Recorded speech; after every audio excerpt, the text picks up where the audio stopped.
Hey, good morning, good afternoon, good evening, wherever you may be. Scott Luton and Supply Chain Hall of Famer Jake Barr with you here on Supply Chain Now. Welcome to today's live stream. Hey, Jake, how you doing today? It's another glorious week in bringing global supply chains to bear. That is right. And we've got a big edition of the Buzz today, Jake, in that regard. So, folks, as you know, every Monday at 12 noon Eastern Time, it's the Buzz where we discuss a variety of news and developments across global supply chain and business. News that matters is what we like to call it. We've got a terrific show here today. We're going to be talking about Superman and supply chain orchestration. Hey, how are those two things connected? Hey, just what is threatening global copper supply and why it's important? The EU is planning some big moves to secure its critical chemicals.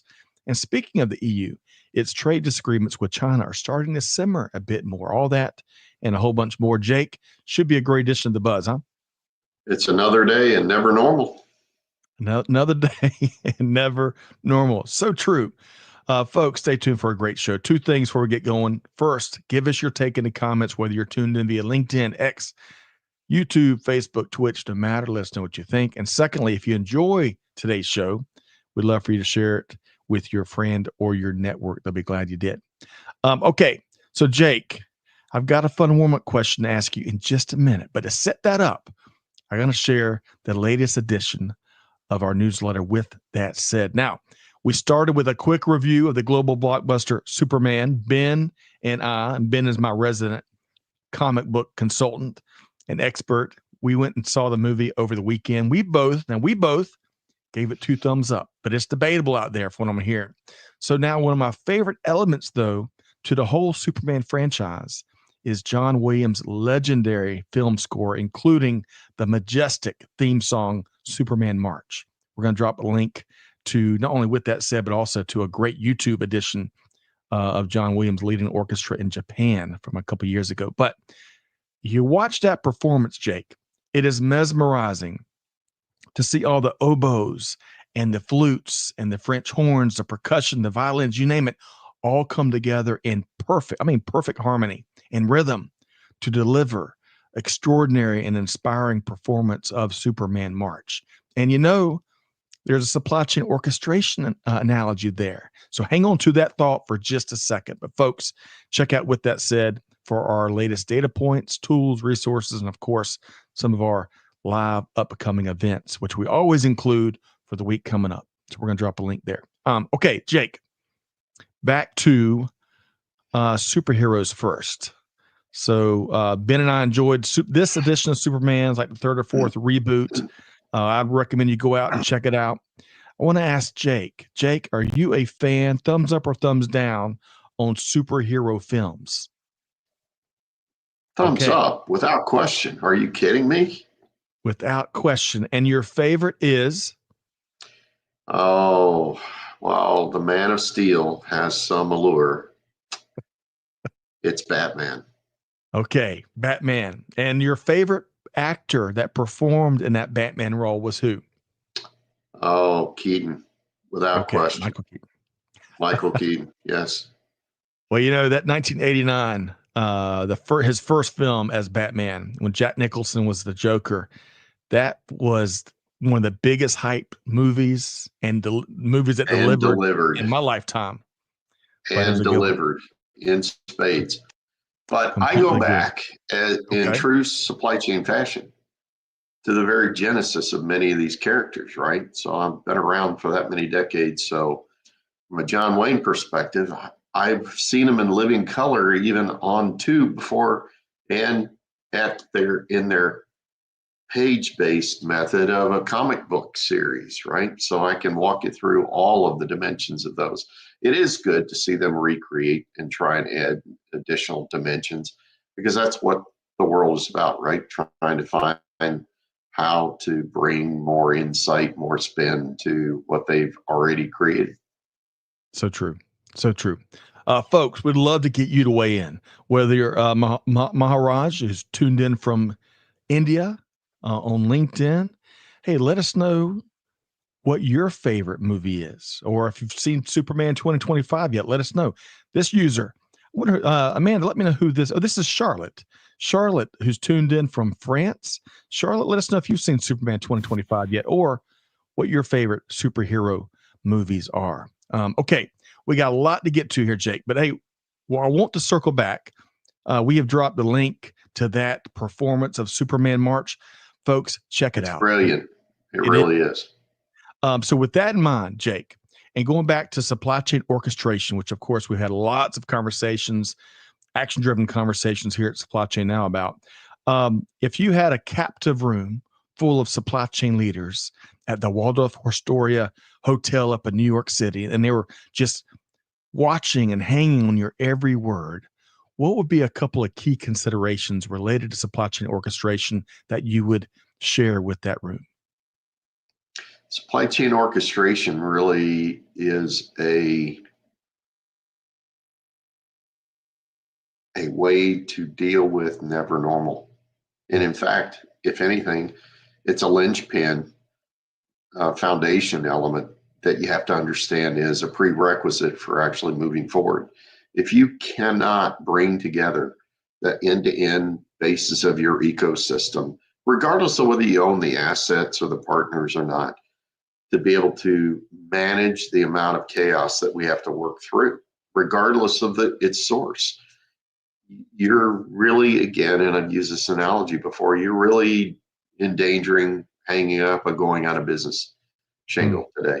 It is that fundamental to how you do business. Yep. Well said. And you know, one of my favorite elements, and I've said this before too, but you know how redundant I like to be. Jake, one of the favorite things I've talked about, that we've talked about in recent months is, you know, there's so much, and rightly so much focus on optimizing decision making, right? And it's really cool to see the latest approaches and technologies help us do that. But one of my favorite parts about supply chain orchestration is it can eliminate the need to make a lot of decisions. And it frees up that time to focus on other priorities and other decisions that have to be made, including humans. Jake, I know you appreciate that value too. It turns your people into decision shapers as opposed to firefighters. Love it. Love it. Love it. Love it. Okay. All right, folks. We got a lot to get to here on The Buzz. I want to share, before we move on and get into the news, you're going to not want to miss Jake's take on some of these stories. I want to share a great free resource. Folks, we're talking about the U.S. Bank Freight Payment Index, which is really powerful when it comes to helping folks better understand what's going on with the domestic freight market. It's released every quarter, and it helps to unpack key supply chain and economic takeaways, especially from a data-driven perspective. Folks, the next release is August 5th. As a Q2 2025 version is published, you can learn more at freight.usbank.com. And I invite you to join us live on August 6th. I almost said October 6th. We're moving fast, not quite that fast. Join us live on August 6th at 12 noon Eastern Time, as we're featuring Bob Costello, Chief Economist with the American Trucking Associations, who's going to be offering up must-see analysis and market commentary. That should be an outstanding session. And Corinne, one of my favorites, Corinne Burse, is joining us as well, Jake. It's going to be a great show. Even between here and now, you're going to see Bob and Bobby talk honestly about a very different dynamic that's spinning up, somewhat as an outcome of the tariff situation. That is right. And of course, by Bobby, we're talking about Bobby Holland, the famed analyst and data scientist from U.S. Bank, who always joins us for these quarterly shows. All right. So, folks, you can get your copy of the free U.S. Bank Freight Payment Index right there, one click away. And I also want to make sure you are aware of the With That Said we dropped in earlier. That comes out about every weekend, and you're not going to want to miss the resources, tools, and shows and perspective that we include right there. Okay. So, Jake, we're going to get into the news. We're going to start with this, what's going on in the copper industry. So I'm going to summarize at a high level two quick stories, and then we're getting Jake's takeaway here. So copper global supply is being threatened by a couple of continued and increasing risks. So firstly here, as reported by IT Pro, analysis from PwC shows that about 32% of global semiconductor production will be dependent on copper supplies that are at risk of water shortages over the next 10 years. One particular market that's a big supplier to the copper industry is Chile, and that's at big risk due to water shortages. In fact, some copper mining operations in Chile are already investing in water desalination techniques to help address water and potential production shortages. Secondly, copper theft is also posing a growing risk to global copper supply. As reported here by the Wall Street Journal, copper prices have increased globally. For example, here in the U.S., copper is up about 35% this year alone. But not only are procurement pros noticing this, but thieves are tracking it and have turned their attention to getting into the copper game to make a buck or two or 10. Verisk CargoNet says copper thefts in the U.S. and Canada are up 61% in the first 6 months of 2025 when compared to the same time frame last year. Lastly, the so what, for some of you out there may be asking that, copper is instrumental in the production of a whole bunch of stuff, including electrical wiring, industrial machinery, and semiconductors. It's kind of a big deal. So Jake, we were talking pre-show. You've got a lot of takes here on what's going on in the copper industry. Give us your thoughts. This is a big problem, guys. You must understand there is a finite amount of rare earth materials, and copper being one of them. There are fundamentally, the globe depends upon about 5 principal sources for being able to derive its requirements for copper at the moment. Chile, as you mentioned, by the way, let's put some dimension on that. 23% of the global consumption for copper is derived from shipments out of mines in Chile, right? Wow. Now, so you would say, wait, oh God, it's an issue, but you can distribute. No, the last major copper find of any kind of relevance occurred in 2020, okay? And that was only about, if I remember right, it added about 15 million metric tons to the global copper supply. You should say, well, wait, 15 million metric tons, that's a lot. No, hey, guys, back up. Let's back up the truck and unpack this for a second. Just the difference, and I'll forget about industrial uses, et cetera, which it's a mainstay for wiring and infrastructure and mechanical machinery, et cetera. HVACs that cool and heat your home, et cetera, et cetera. But let's focus on, from a supply chain perspective, where we're going in terms of mass computing power, et cetera. The amount of copper that is needed for interconnects for next gen level AI processors is dramatically more than a single traditional chip. A data processing center, AI-based data processing center, it will take, on average, about 50,000 tons of copper just to bring it online. One facility. Wow. And we have hundreds of these facilities that are currently not in visionary mode. They're on delivery roadmaps over the next 4 years just for the US alone, guys. Mm-hmm. So we have made a market out of the constrained supply and the theft market of turning that into a resale business, right? So I dig back, look, necessity, the mother of invention for anything, right? I've lived through literally containers of healthcare products where they took apart the container en route, took everything out of it, and welded it back together without breaking the freight seals on it, right? So when you think about at its current price of about $10,000 per metric ton, just do the math for yourself. What one truckload of copper is worth rolling down the road. Wow.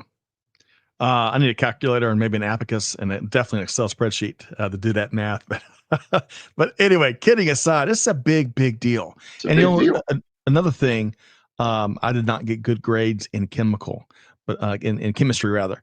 But I looked this up. Copper is the backbone of the electrical grid because it's the second best conductor of electricity after silver. And of course, it's a lot more affordable than silver. So we're using it right now, Jake. That's we're sitting there delivering the news. But we're going to keep our finger on the pulse of this story, and you should as well. And we're going to move on to our next story. But first, David, great to have you here from Toronto. So let's put a capstone. So let's put a capstone on at least a couple of outcomes that our viewers really need to understand from a supply chain standpoint. The price is going to continue to go up because we haven't found another big wealth of rare earth minerals to be able to bring into the chain from a procurement standpoint. The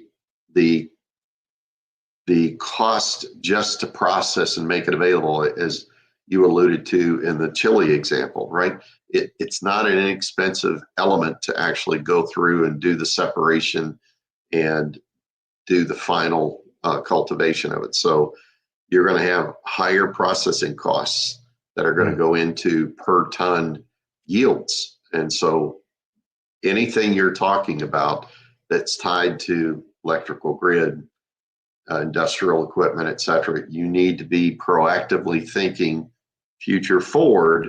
How can I buffer myself with, for example, backup capacity, et cetera, that'll help me to offset this issue? Yep.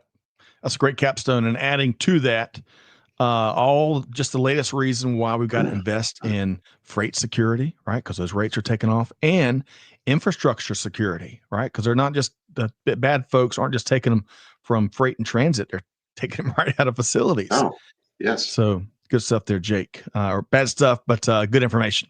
All right, John Peterson tuned in from Marietta, Georgia. How have you been, my friend? Great to see you. Love to get your take on what we're seeing here in the copper industry, you and David and everyone else.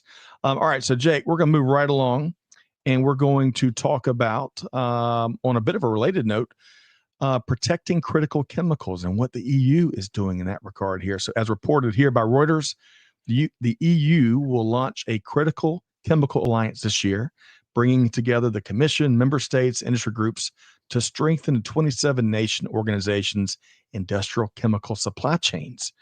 Key goals include identifying strategic chemical sites in need of support, reducing import dependency. For example, 80% of methanol is imported to meet their needs there across the EU, and addressing trade challenges, of course. Chemical production has declined significantly. In fact, over 20 plants, especially petrochemical and ammonia facilities, have closed in the past 2 years across the EU due to competition from lower-cost U.S. and Chinese producers.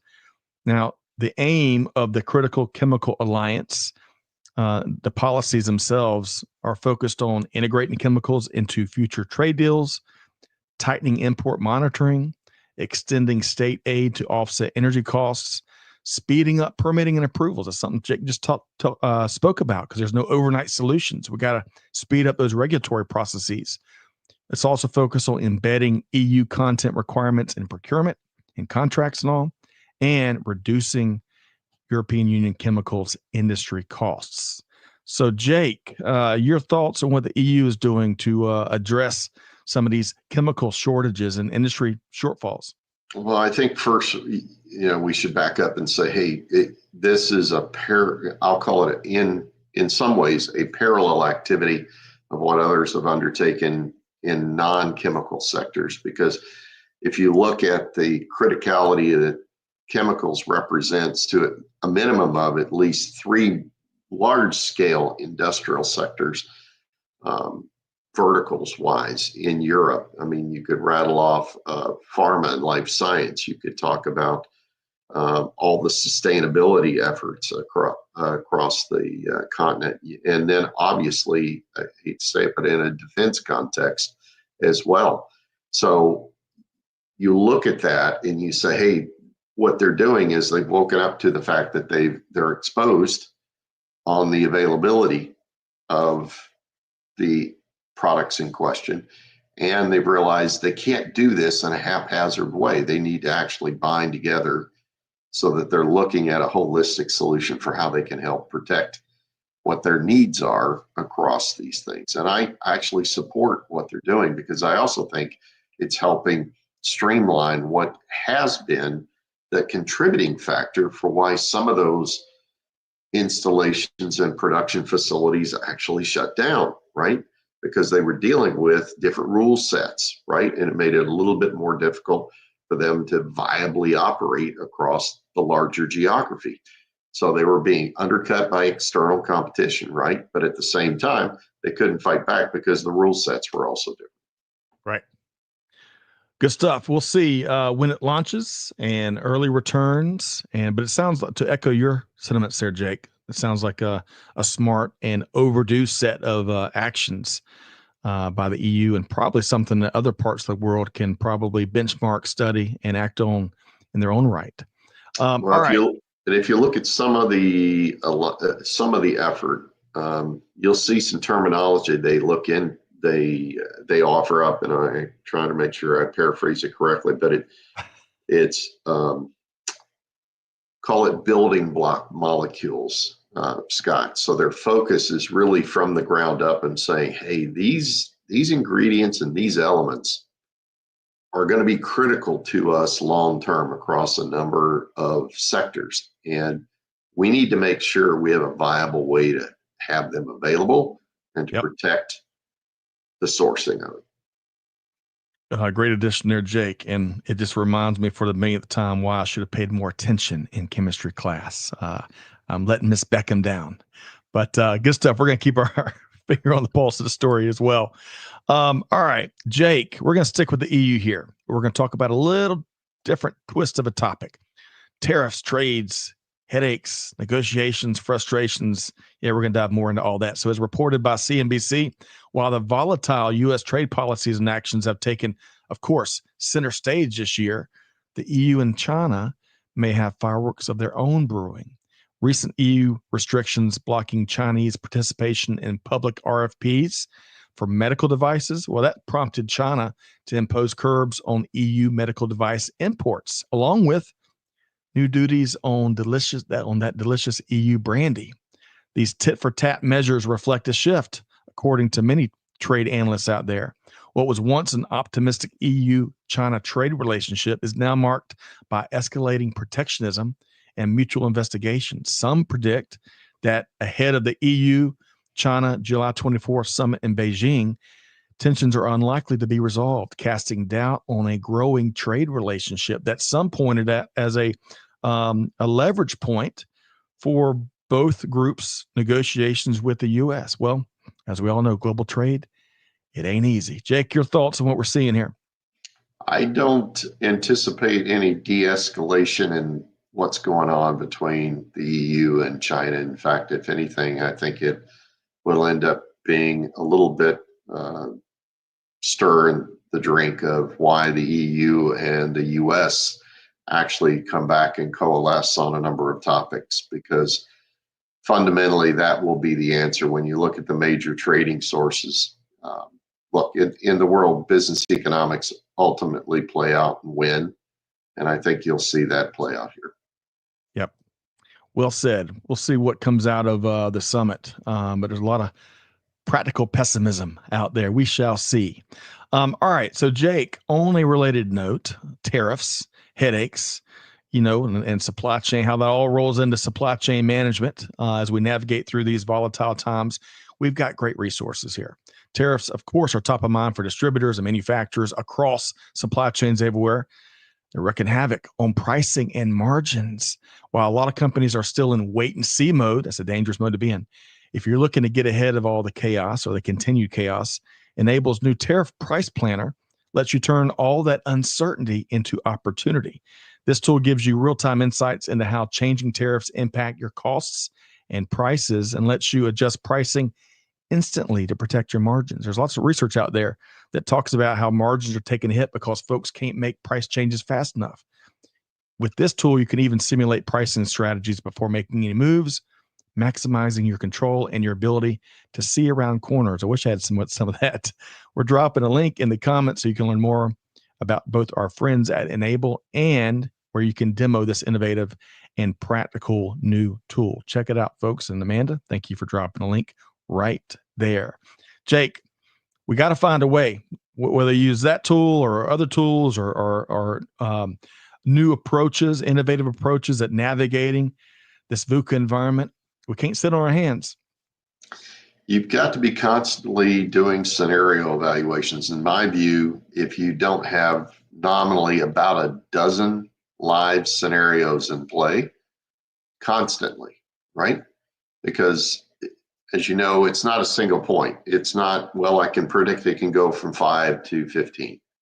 Right. It may go from 5 to 28 and then back off to 20. It could have tiers. It could have, so it's not your multivariable analysts analyzing data, and you can't do that simply on an Excel spreadsheet. I am so glad you brought that point up, because it reminds me of a recent conversation you and I had with a leading organization out there. And by reinvesting, really doubling down, tripling down in their ability to run scenarios and get them off spreadsheets, they were able to take scenario planning from, as I recall, from weeks and weeks to 40 minutes to get results. 40 minutes for their entire global network. Right. And Jake, of course, that's important on its face, but the point they made, and as part of this conversation, was in many cases, because it was taking so long to come up with answers driven by spreadsheets, by the time they arrived at the answer, it was irrelevant, right? Yeah, absolutely, because you're walking in to answer a question that got asked a few days earlier, and the context of the question has changed again. Yeah. So wherever you find, there's lots of great, innovative, powerful platforms out there that can help. But you got to find one and put it into practice. The stakes are massive. Okay, Jake, speaking of great conversations we've been having, right? And folks can find our library wherever you get your podcasts, and of course our webinars over at supplychainnow.com. But in the front windshield, in terms of what's coming up, we've got some great shows. Folks, get a load of these, starting with my dear friend Regine Valet, Chief Supply Chain Officer at Oxner Health. You've seen Regine with us in the past. She's a Hall of Famer, much like Jake, in the healthcare industry. She's done some really big things there. In the run up to the pandemic, she was changing how supply chain gets done, and it saved lives. So join us on July 25th as we talk about how we can really lead with boldness and overcome the naysayers out there. So stay tuned for that. We've got Kevin O'Mara, dear friend, coming up on August 15th. Jake, it's amazing what Kevin has been doing. He's co-founder of 0100. If you don't know 0100, one of the most brilliant supply chain strategists that exist in the globe. Wow, that is high praise coming from John Wayne at Global Supply Chain. You hear that, Kevin? So join us August 15th. And we're about to be publishing this big event that we've got set for September 3rd.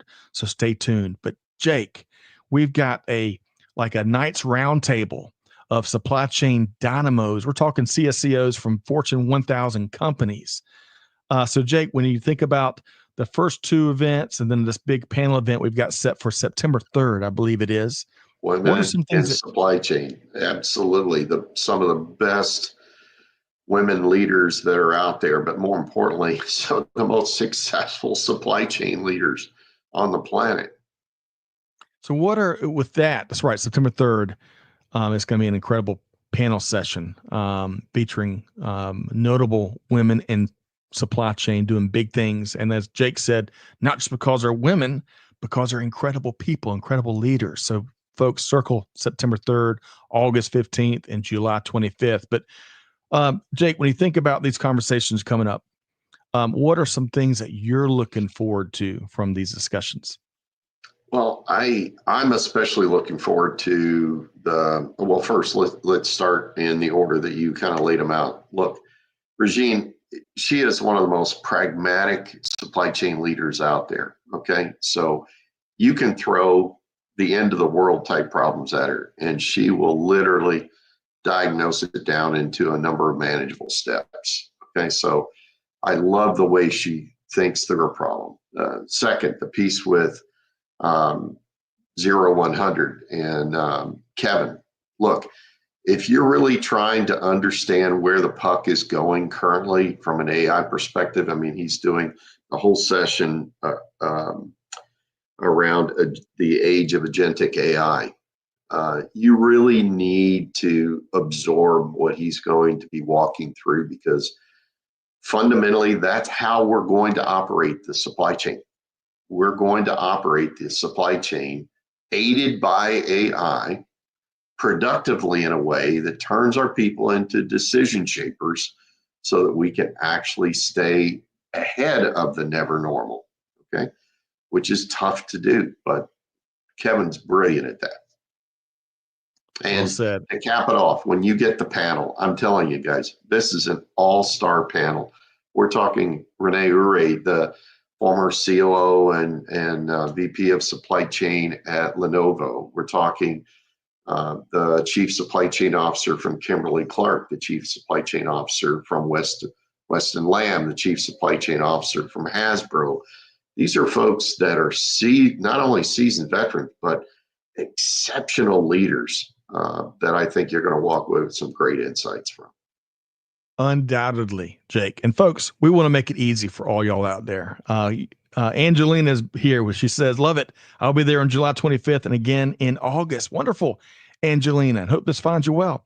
But if you're like many people out there and you get 1,000 emails a day and you're trying to get your role, your job, leading supply chains done, getting that done day in and day out, we're happy to make it easy for you. Amanda, if you drop that link where you can sign up one time, and then we'll make sure you get registered for all of our big upcoming events. That makes life easier. No need in continuing to register and go through all of that. We're here to make your life easier and also help inform, educate, and hopefully entertain a bit as well. Okay. I'd actually encourage, Scott, viewers to turn a couple of these upcoming events into what I call lunch and learn opportunities. Yeah. It's not just for you as an individual, which is great, but it's even better when you actually bring your supporting, lead team that you're working with, or some of your operations folks around, so that you can actually listen, absorb together, and then have a debate about, after you sign off, hey, how does this fit for us? Because that's where you get true breakthrough from. Jay, that's an outstanding idea. How can we give those discussions not only some legs, but some actionable consequences or actionable follow-up activity? Actually, we should make it a contest where the first person that actually says they're going to bring their entire lead team, Scott will actually send you free PB&Js for the entire team. Hey, I love that, Jake. And if you don't like PB&J, we'll send you pizzas or something. So let us know. Reach out to us. And Amanda, I see the link that you put out there, I think in the private chat. But drop that link where you can register just once, and it makes your life easier. If you put that, there we are. It's right here. Register once right here for all of our events. But I want to go back to Jake's offer. Hey, if you're bringing your whole team and you're going to have that discussion after the events, shoot me a note, and we'll try to deliver some tasty food and make that easier. Okay. Hey, Dan, you're sharing your take on BRICS and tariffs. I'm going to read this when we're out of here, but thank you for sharing. I appreciate that. All right. So, Jake, before we wrap here, when you think about the stories and the conversations and the events and the anecdotes we've kind of walked through here today, or you think about some of our past conversations featured some people that are really doing global supply chain different, what's one thing that you would like to share with our audience that they can really take, share, act on until we talk with them next time? What's one thing that really sticks out to you, Jake? Well, I'm going to say, not to make light of your superhero theme with your son earlier, but if you're going to be the superhero in a never normal environment that we have found ourselves in, you really have to be a constant learner. You have to hold down as a leader on your personal investment to absorb more so you can understand more, so you can bring more to the table to solve problems with your team. Well said, Jake. Well said. And, along those lines, I had a chat. Bo Groover appeared on the Buzz a couple weeks ago, and I've known Bo a long time. I've seen him in action, leading teams and organizations a long time. But several things, but one thing in particular really stood out to me as he's been involved in training folks and teams. And one of his sayings he likes to, and especially when he's talking to leaders, is before you go out and try to train up your people, you got to start with yourself. And that's kind of what one of the points you were making there, Jake. Folks need to hear that, huh? Absolutely. Look, leaders have to invest as much in themselves as they do in the organization today, because we're in the fast and the furious in terms of the pace of information download, et cetera. So you've got to be the conduit for how to rationalize that to your teams. That's right.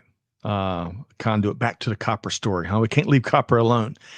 Jake, well said, as always. And yeah, folks, you can go check out that episode with Bo Groover. I think we published that a week or two ago. Check out these events coming up, right? I know we're in content overload, but I'm telling you, these events that we just highlighted are going to bring strategies and ideas and real moments that you can take and act and share with your team. So, and the offer stands. If you plan on bringing your team and have that post-event discussion, shoot me a note and we'll find ways to make it easier. All right. Big thanks, Jake Barr, aka the John Wayne of global supply chain. We're always efficient when you join us, Jake. That's how you're wired, huh? Time is money, my friend. Time is money, folks. Time is money. Also, big thanks to Amanda and Joshua behind the scenes. They're the ones that not only made this happen, but they also dropped all the comments or in the links that help you go back and take action on some of the things we shared here today. Big thanks to our global audience, the smartest global audience in all of global supply chain. Great to have you here today. But you know the homework you got, folks. You know the homework. Take one thing. Jake dropped a litany of things, 17 things at least by last count. I was trying to keep up with him. That's impossible. Take one thing that we shared here today, share it with your team, put it into practice. Deeds, not words. That's how we're going to keep transforming global supply chain management. So with all that said, on behalf of the entire Supply Chain Now team, Scott Luton challenging you, do good, give forward, be the change that's needed. We'll see you next time, right back here on Supply Chain Now. Thanks, everybody.